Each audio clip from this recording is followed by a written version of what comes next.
Mini Vlog!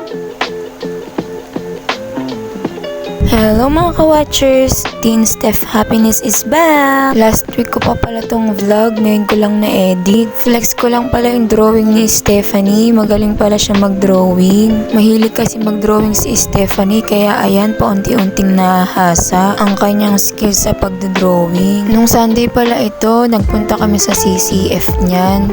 Ang kasama pala namin ni Stephanie niyan, si Mama Mitz at saka si Kimbriel. Papunta na pala kami niyan sa 3rd floor para pumunta na nga sa CCF. Sa SM Cherry pala yung place na yan.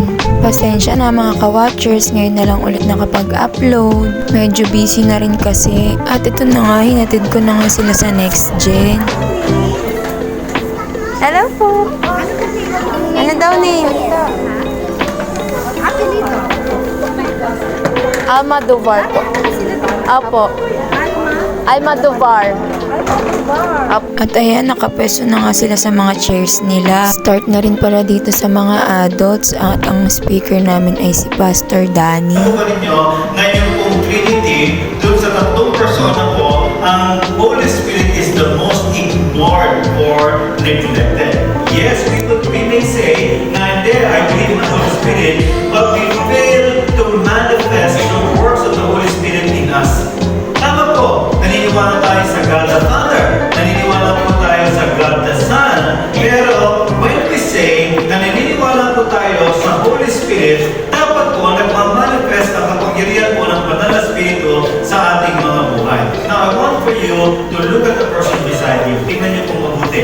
Mukha po Galatians 2 verse 20, I have crucified with Christ. It is no longer I who live, but Christ lives in me. And the life which I now live in the flesh, I live by faith in the Son of God, who loved me and gave Himself for me. Watch the full video first before you react, comment, and share. And don't forget to follow our page, Teen Steph Happiness. First time ko lang pala narinig mag-talk si Pastor Danny kasi ngayon lang siya nagpunta ulit. ibigay ang ating pananampalataya sa tao. Never put your faith in me. Kasi po ako tao, posibleng magkamali. Posibleng mga decisions ko pwedeng magkamali. That's why we constantly remind the people, fix your eyes on Jesus and not on the person. Fix your eyes on Jesus and not on your leader. Huwag tayo magdepende sa growth. Kung may anak po tayo, sino dito may mga anak? Ayan. Pwede ba kayo sabihin ng lahat ng mga anak ninyo? Hindi ako kumamatay sa gudang mami. Hindi na ako kumakain. Anak, 40 anyos ka na, gusto mo subuhan pa kita. Hindi ba? Hindi ba pwede sabihin, kaya ako spiritually malnourished kasi hindi ako pinapakain ng pastor ko.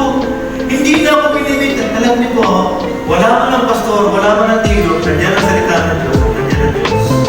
It's your duty and responsibility to grow spiritually. We are just merely guide. Okay? When we put our faith and loyalty on some person, again, huwag po ang loyalty natin sa leader natin. Huwag po ang loyalty sa pastor natin. I'm telling you, pag tinoyo at nagkamali po ang leader, at tinoyo ang pastor, kaya nagkakaroon ng split.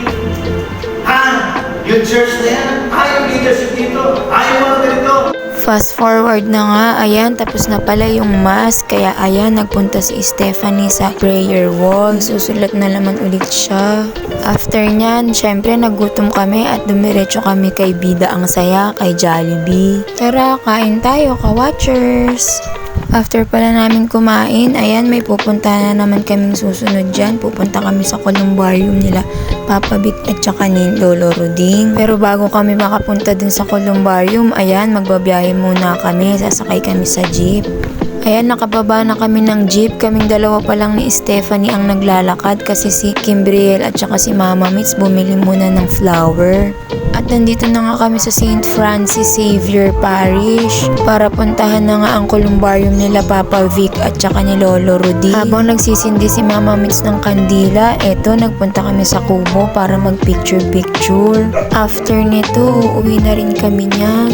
Hanggang dito na lang mga ka-watchers. At ito pala, ipakita ko lang muna yung naging activity nila Stephanie last Sunday. Thank you for watching. Have a blessed Sunday, everyone!